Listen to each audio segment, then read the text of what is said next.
daripada mengikuti Yesus. Mengikuti Yesus itu berarti ya tadi keputusan setiap hari, setiap saat bahkan.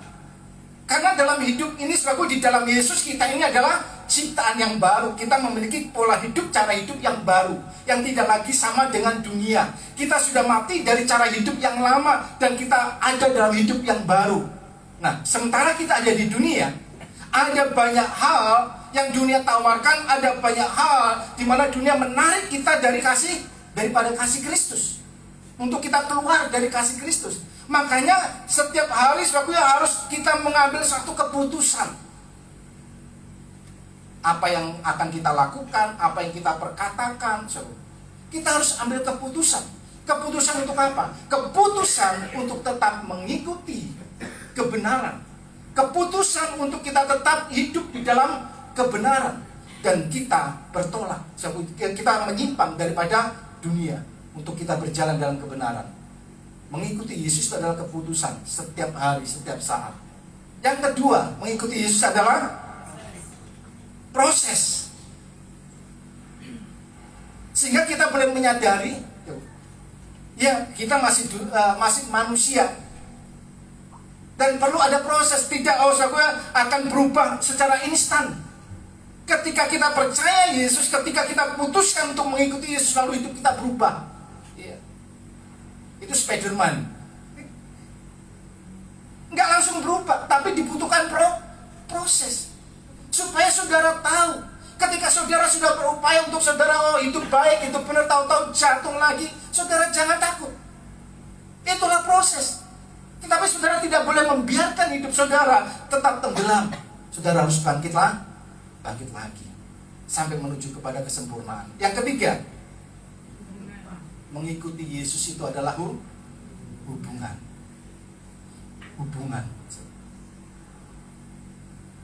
Demikian juga, saya mau ingatkan kepada setiap jemaat Tuhan, gereja Tuhan di tempat ini. Inilah yang kita mau bangun. Bahwa setiap kita, komunitas yang ada di tempat ini, kita harus membangun yang namanya satu hubungan.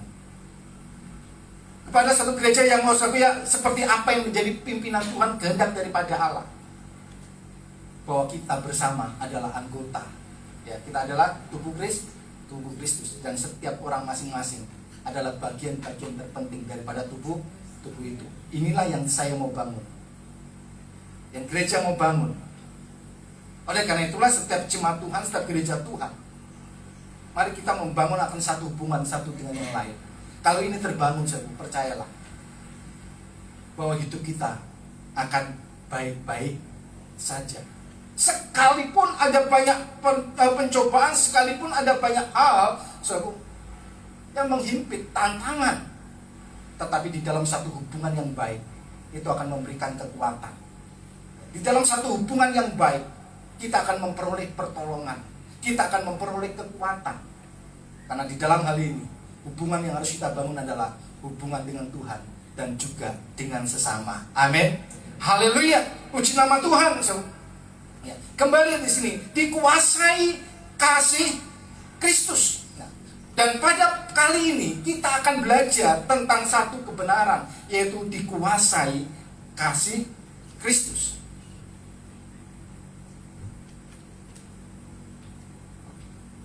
Saya percaya bahwa setiap orang mengharapkan yang namanya perubahan.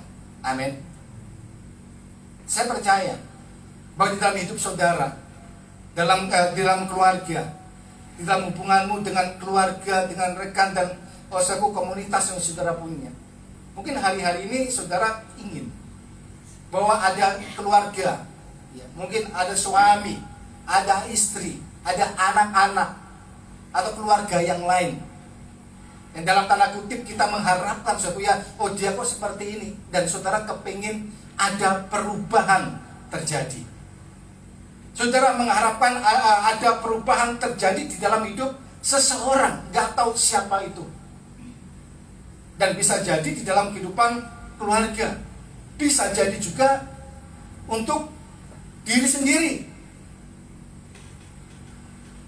Kita harapkan bahwa saya kepengen berubah, saya kok gini, saya kepengen lebih sabar, saya kepengen memiliki keberanian untuk bisa menabur, untuk bisa memberi, untuk bisa lebih memperhatikan dan sebagainya. Kita ingin ada perubahan. Saudara tahu nggak?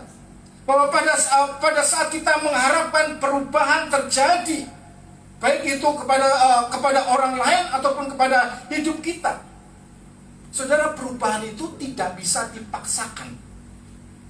Yang bisa katakan amin. Perubahan nggak bisa dipaksakan.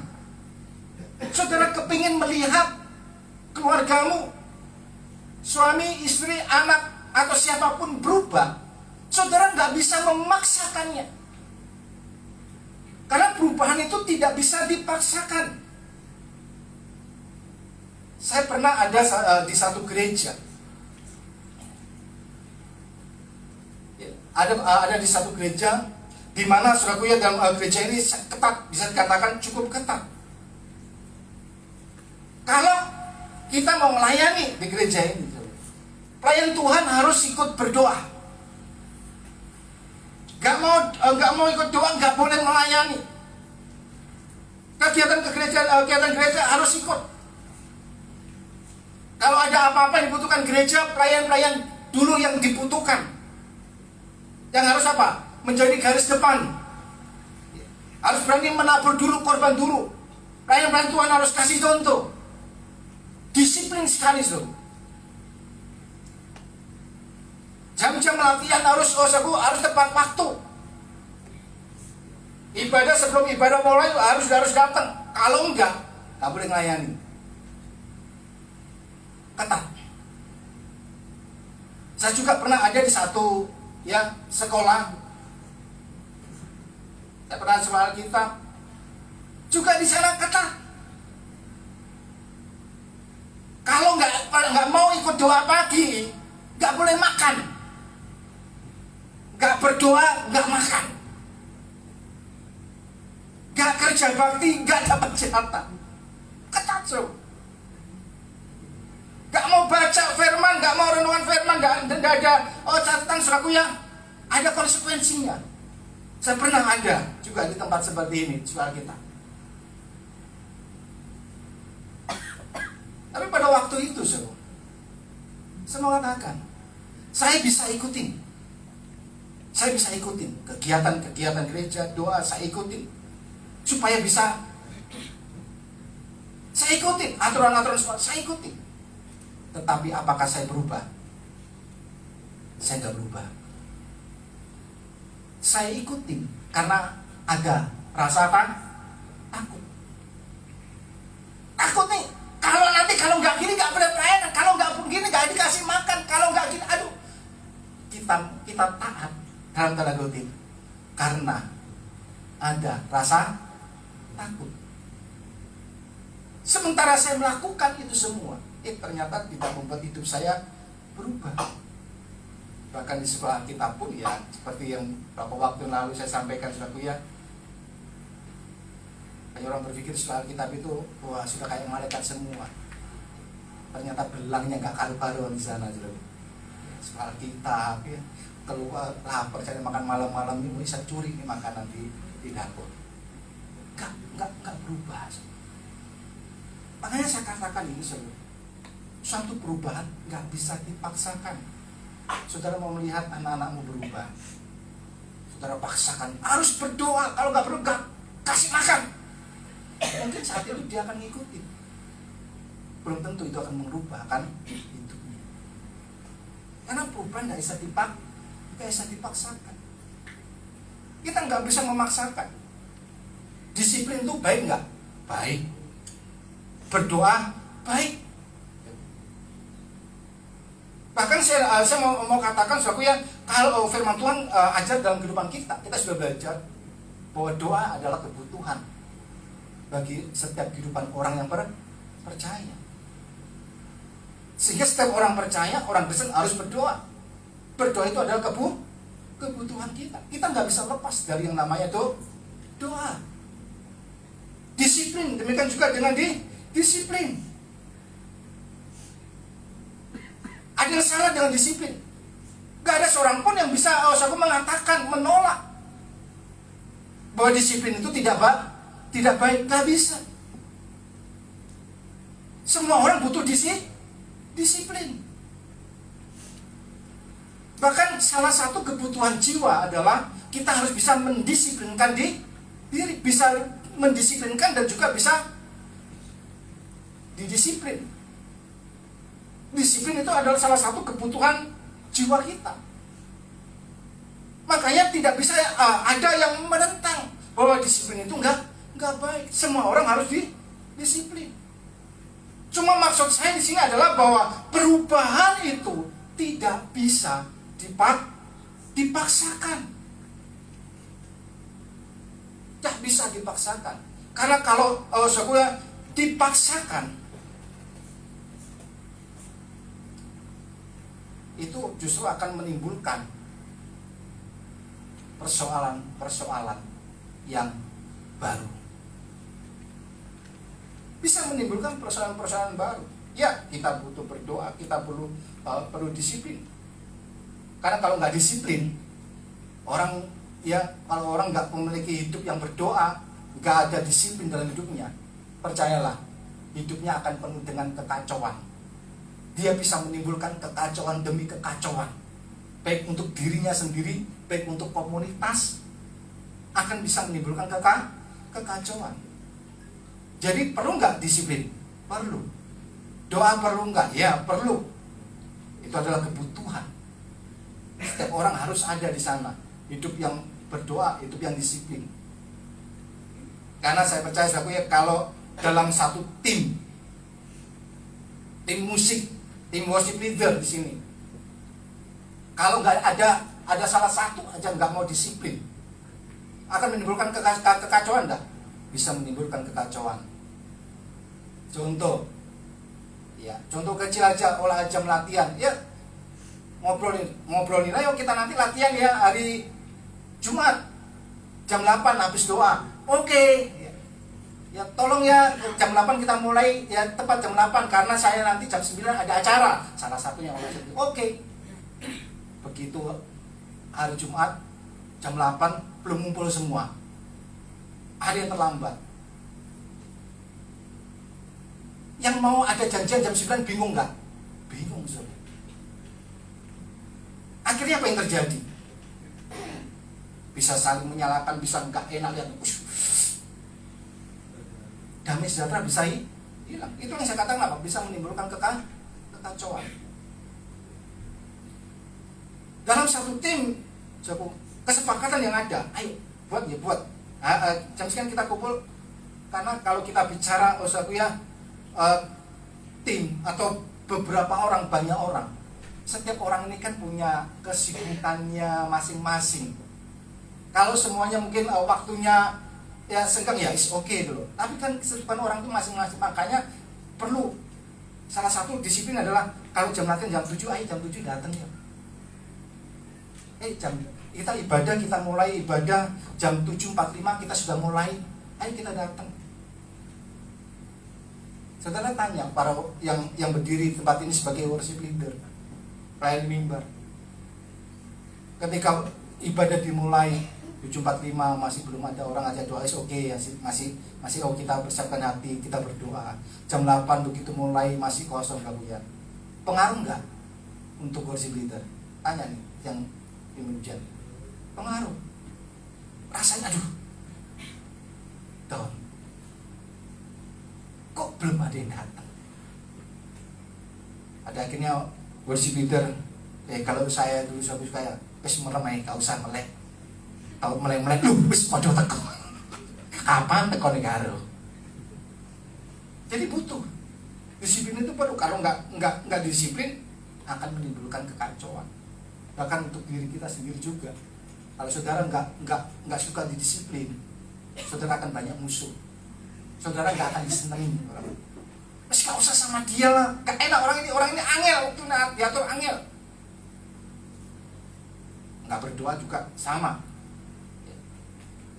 Nanti minggu berikutnya kita akan bahasakan hal ini. Tetapi di sini saya hanya mau sampaikan perubahan nggak bisa dipaksakan. Tak bisa nih. Pokoknya harus gini datang ya. Karena kalau dipaksakan, saudara percayalah, ini akan terjadi. Ya, ini pengalaman pribadi. Ketika saya dipaksakan untuk disiplin, bisa melakukan dia. Tapi ketika saya melihat ini Bapak Gembala ini ngomong tak, dia ngomong disiplin tapi dia telat, akhirnya menimbulkan hati saya jadi panas. Dia sendiri gak berdisiplin, sini dulu di sini. Pernah ngalamin itu?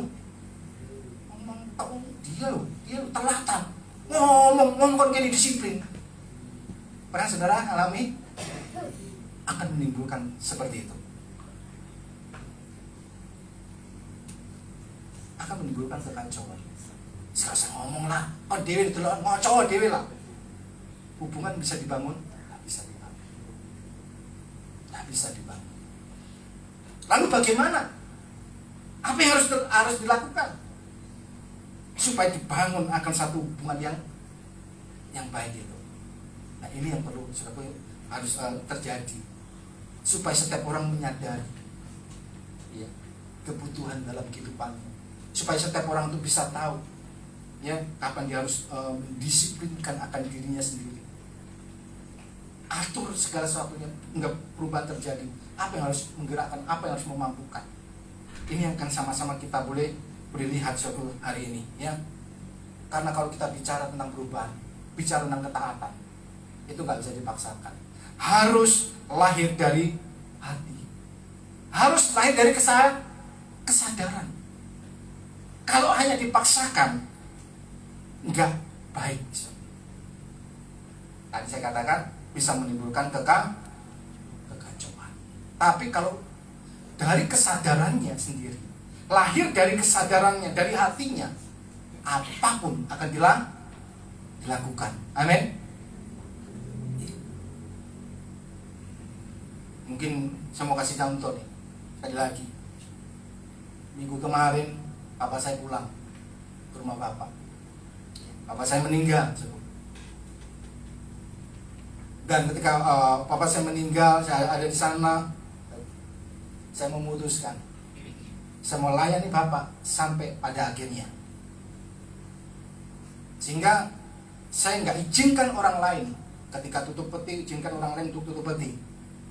Saya katakan enggak, biar saya sama keluarga, anak-anaknya banyak, kerjain sendiri. Mulai dari maku, mulai dari apa, kita kerjain sendiri. Angkat peti kita sendiri yang angkat. Orang lain enggak, oh sudah lihat enggak, kita yang angkat. Masuk ke liang lahat, kita yang masukin. Sampai kita tutup, kita gali, tukang galinya sampai bingung. Iki, aku dibayar ini apa? Wes tunggu wae Pak. Kita anak-anaknya, kita selesai. Sampai sepatu saya jebol, nggak apa-apa wis. Saudara, apa yang menggerakkan itu? Kasih.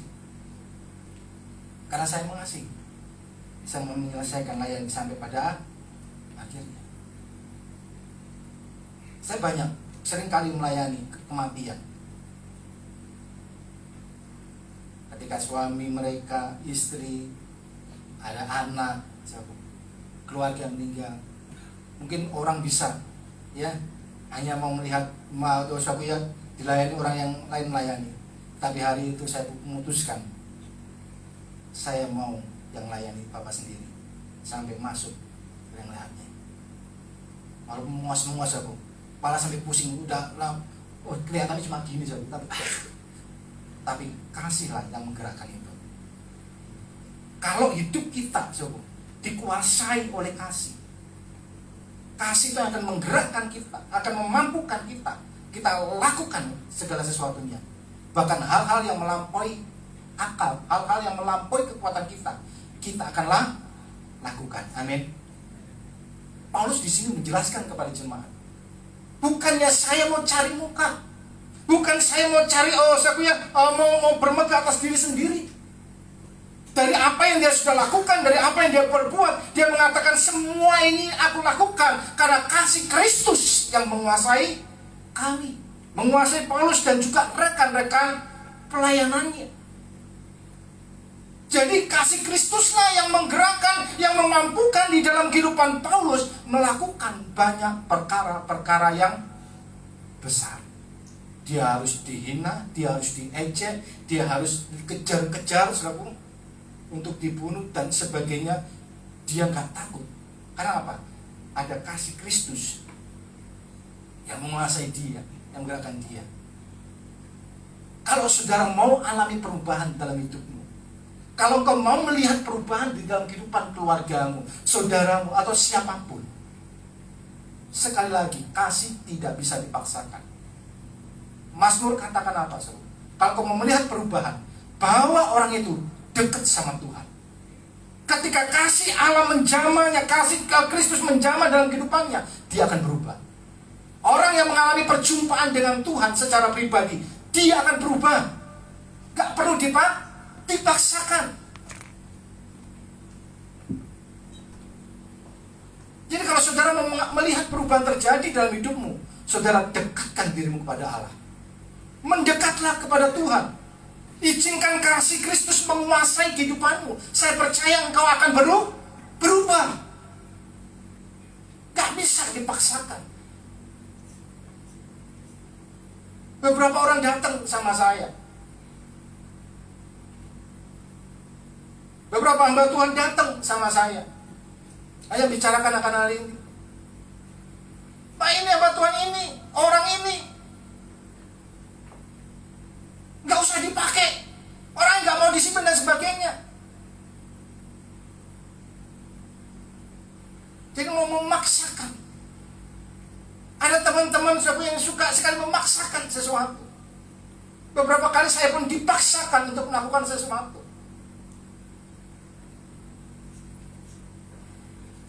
Hanya dengan supaya apa? Ini perlu, ya. Tapi kita nggak akan bisa pernah lihat perubahan terjadi. Akan ada kekacauan. Dan komunitas yang saya punya banyak sekali akhirnya kekacauan. Saling menyalahkan, ini segini, ini orang yang ngomong kok bisa begini, tapi akhirnya apa? Banyak kekacauan di sana. Kita sebagai anggota tubuh Kristus, saudara, kita mau melihat perubahan terjadi. Saya mau melihat perubahan terjadi atas gereja ini. Tuhan pun mau melihat perubahan terjadi. Tetapi biarlah perubahan itu terjadi karena kesadaran daripada setiap hati kita.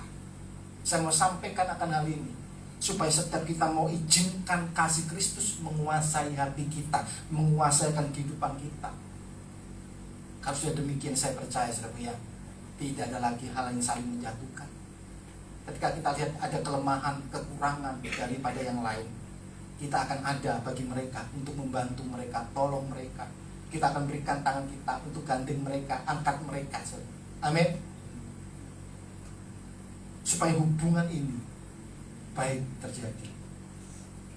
Yesus katakan, kasihilah sesamamu manusia. Seperti apa? Seperti aku telah mengasihi kamu. Saudara bayangin bagaimana kasih Kristus.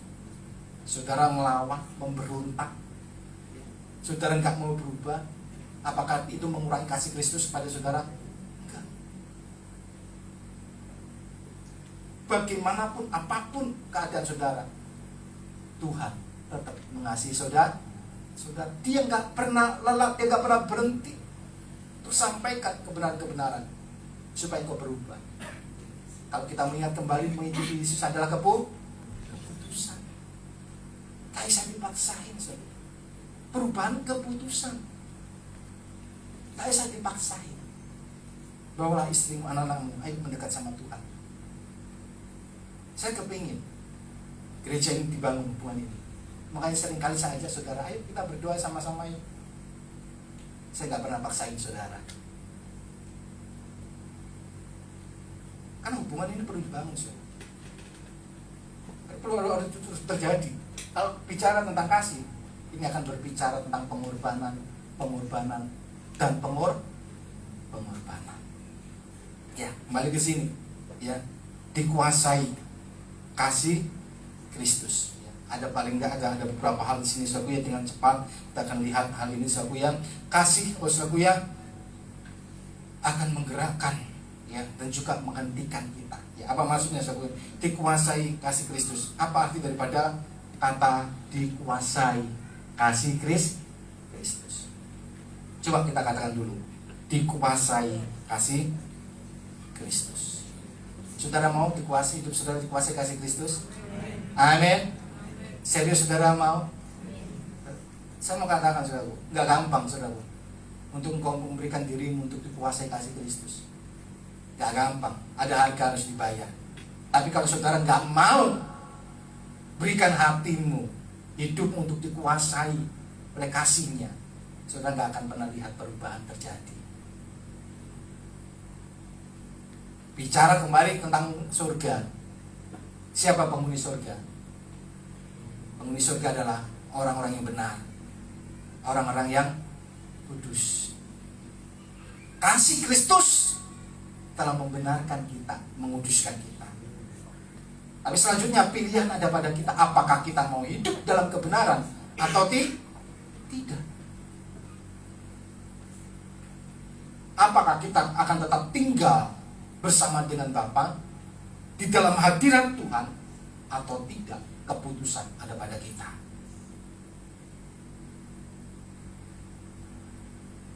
Jadi keputusan kembali kepada setiap pribadi. Kalau saudara mau hidup dikuasai oleh kasih Kristus, saudara yang pertama, dikuasai kasih Kristus itu memiliki pengertian, punya arti demikian saudara, bahwa ada kuasa, ada kekuatan, ada power yang akan memaksa saudara untuk melakukan sesuatu. Ada kekuatan yang akan memaksa saudara untuk melakukan sesuatu.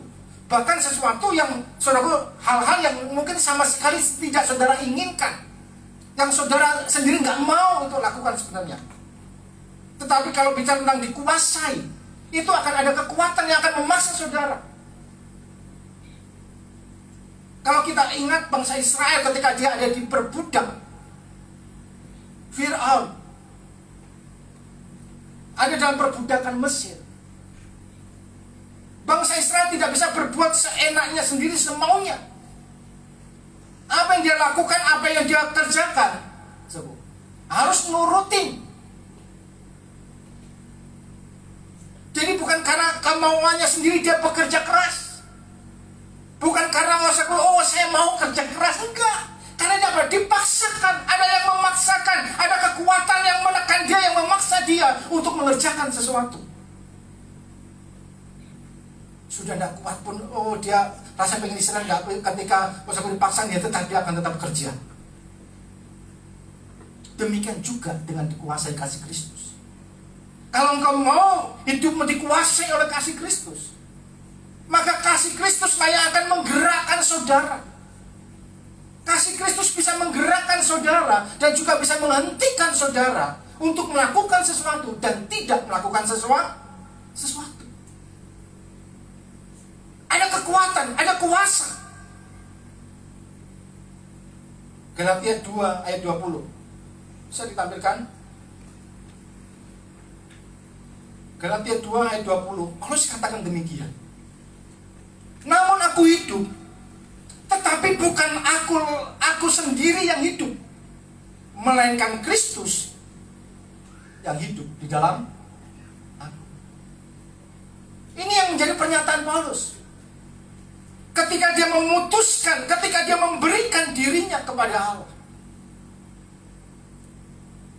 Ketika kasih Kristus menguasai di dalam kehidupannya, Paulus katakan, aku hidup tetapi bukan lagi aku sendiri yang hidup, melainkan Kristus yang hidup di dalam aku. Dan hidupku yang kuhidupi sekarang di dalam daging adalah hidup oleh iman dalam anak Allah yang telah mengasihi aku dan menyerahkan dirinya untuk aku.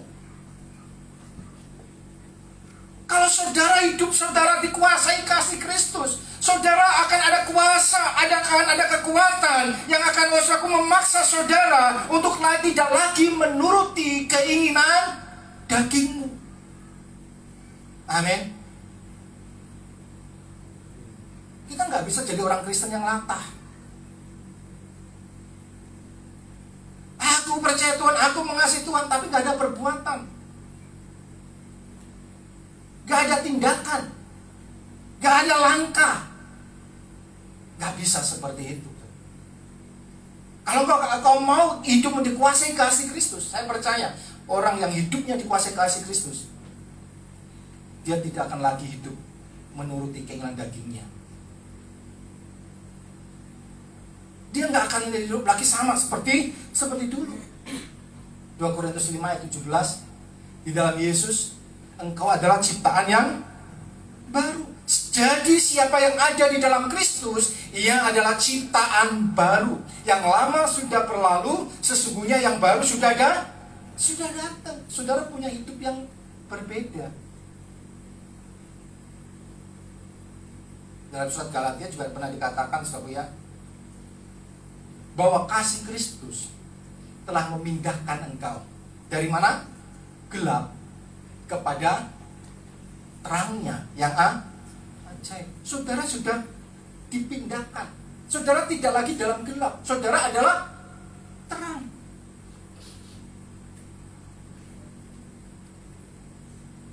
Inilah arti saudara maksudnya dikuasai kasih Kristus. Jadi saudara tidak bisa lagi mengikuti satu keinginan daging sendiri, kemauan sendiri. Aku mau begini, ya terserah aku, ini hidupku. Enggak. Kristus yang hidup di dalam kamu. Enggak bisa semaunya, saudara. Bahwa hidup yang aku hidupi sekarang bukanlah aku sendiri, tapi Kristus, Paulus katakan, yang ada di dalam aku. Inilah arti dikuasai kasih Kristus. Jadi nggak bisa lagi, saudara. Kalau saya nggak capek, ya saya berdoa lah. Kalau saya nggak repot, ya tak ibadah lah. Tapi kalau nggak bisa, nggak bisa lagi seperti ini. Saudara harus luangkan waktumu berdoa. Jauh Pak,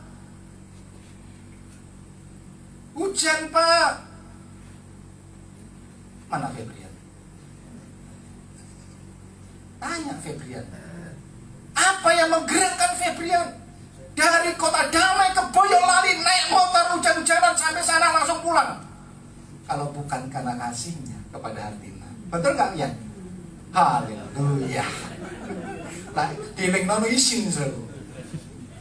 Dulu waktu mau berangkat diomongi, ojo sampai gini nanti kamu sakit. Gak apa-apa, cuma Boyolali tok. Senin kerja, gak apa-apa. Berbahagialah kau nak. Saya tidak ngono nak omongan. Hanya contoh ya. Itu Febrian mau lakukan, so. Tanya Febrian, kenapa? Karena ada kasih yang menggerakkan dia. Jadi ada satu kekuatan yang menggerakkan dia. Lakukan itu. Ada satu kekuatan yang menggerakkan saya. Lihat kapal rasanya sudah belum naik, rasanya mau muntah, saudara. Karena kasih saya kepada istri saya, saudara. Kapal pun ku jalani, ayo mabuk, saudara. Sini, saudara. Aku ambil pacar, ya. Bukannya kita yang jaga, yang urus pacar yang ngurus kita kenapa? Kan ku jalani. Saya iki sabu. Mau jalan dewe.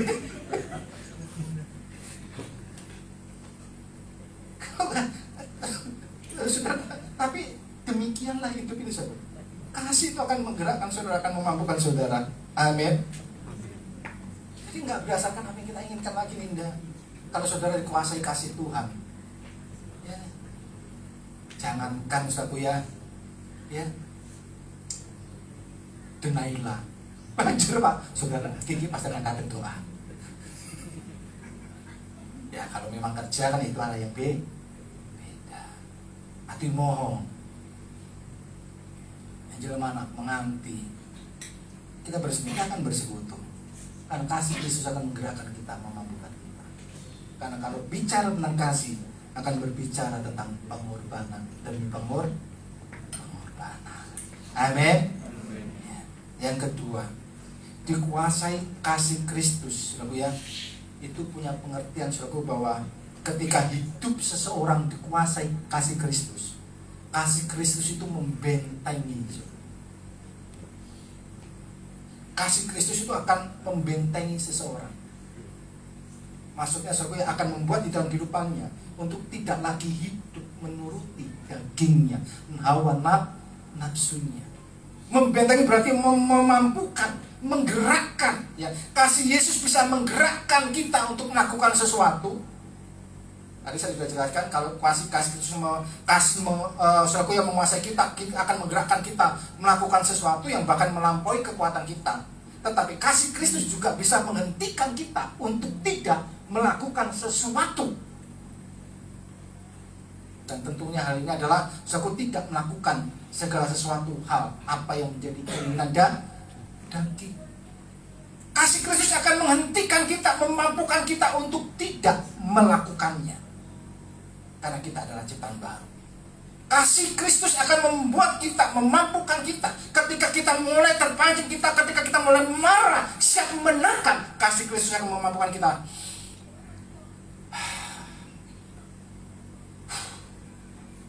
Ya sudah, sama mengampuni dia. Amin. Saudara pernah alamin itu? Mau ngamut, tapi ada rasanya lega, ya wis lagi, nggak lagi terpancing emosi, ada menguasai diri. Sering kita lakukan itu. Kenapa kita bisa, bertahan, kita bisa memampukan kita untuk berhenti nggak melakukan hal-hal yang demikian? Karena kasih Kristus menghentikan kita untuk tidak. Amin, saudara. Perubahan sekali lagi gak bisa dipaksakan. Jangan pernah memaksakan untuk seseorang berubah. Dia gak akan berubah. Pertemukan dia dengan Allah, bahwa dia dekat dengan Tuhan. Tidak ada orang yang bisa merupakan orang. Tuhanlah yang akan membawa perubahan. Karena hal-hal yang dipaksakan itu bahaya. Bisa membuat akar kepahitan, bisa menimbulkan kekacauan. Hal-hal yang tidak baik bisa terjadi ketika ada hal-hal yang dipaksakan. Kalau belum dia mau berubah, ya wis lah. Tetapi kita nggak pernah berhenti untuk membantu bagian daripada tubuh Kristus. Saudara punya bagian anggota-anggota tubuh Kristus. Ketika ada satu bagian yang tidak berfungsi dengan baik, saudara tidak akan buang bagian tubuh itu. Saudara akan rawat, saudara akan jaga, saudara akan upayakan bagaimana supaya bagian ini bisa berfungsi dengan baik. Amin. Benar nggak? Saudara akan rawat. Saudara nggak akan buang ketika tangan saudara nggak bisa berfungsi dengan baik, mungkin karena stroke. Buang yang tangan ini. Enggak, saudara nggak akan buang. Saudara akan rawat. Saudara akan memberikan perhatian lebih supaya ini bisa berfungsi. Amin. Inilah yang mau kita bangun as gereja Tuhan, ya, di tempat ini. Biarlah izinkan kasih Kristus menguasai akan hidupmu. Yang terakhir, ya, dikuasai kasih Kristus itu berarti saudaraku juga punya pengertian bahwa ketika hidup seseorang dikuasai kasih Kristus. Dikuasai kasih Kristus. Ini bicara tentang, kalau digambarkan itu, saya belajar digambarkan itu bicara tentang jahitan. Ya, jahitan. Ya, jadi bentuknya tetap ada apa? Dijaga. Ada penjagaan di sana. Jadi ketika hidup seseorang dikuasai kasih Kristus, dia ada di dalam penjagaan. Dia dijagai. Jadi kasih Kristus akan menjagai akan hidupmu. Akan memelihara akan kehidupanmu. Sehingga engkau akan aman. Jadi izinkanlah hari ini dalam kehidupanmu, biarlah kasih Kristus menguasai hatimu. Amin. Ya. Sebagai perenungan terakhir, nanti saudara bisa lihat nih, ya, di rumah saudara bisa searching ya. Kira-kira apa sih yang menggerakkan para murid, 12 murid Yesus? Apa yang menggerakkan Paulus? Kalau saudara melihat 12 murid itu, mereka mati secara martir, mengerikan ya. Petrus harus disalib terbalik ya, ada yang disalib seperti bentuk ada yang ditarik dengan kuda, ada yang dicambuk dan sebagainya. Mati mereka itu mengerikan, martir. Apa yang memampukan mereka berani hadapin itu? Karena kasih Kristus menguasai hidup mereka. Hari-hari ini yang kita perlukan supaya perubahan terjadi. Izinkan kasih Kristus menguasai. Pemain musik itu bisa maju ke depan. Bisa aja saudara hari ini saudara renungkan di dalam kehidupanmu, Tuhan banyak berbicara dalam setiap kehidupan kita dan memberitahukan kita bahwa di dalam Yesus engkau adalah ciptaan yang baru. Engkau memiliki cara hidup, pola hidup yang sama sekali berbeda dengan yang dulu. Mungkin dulu kamu adalah kegelapan. Kegelapan menguasai hidupmu. Tetapi di dalam Yesus engkau adalah terang.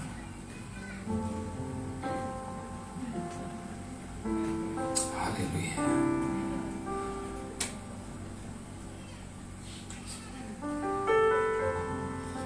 Kasih dari surga memenuhi tempat ini. Musik siapkan ini. Dan mari saudaraku, kita naikkan pujian ini. Bukan sekedar kita bernyanyi, tapi dari hati ini saya suka mengatakan bahwa saat kita boleh memuji Tuhan, itu adalah pernyataan iman kami di hadapan Tuhan. Itu adalah pernyataan. Inilah kerinduan, inilah iman kami. Sehingga pujian ini tidak sekedar menjadi satu nyanyian biasa, tetapi sungguh akan ada kuasa di dalam nama Tuhan Yesus. Pribadi lepas pribadi hari ini, pusatkan hatimu. Setiap saudara fokus kepada Allah, tidak usah tolek kanan tolek kiri. Perhatikan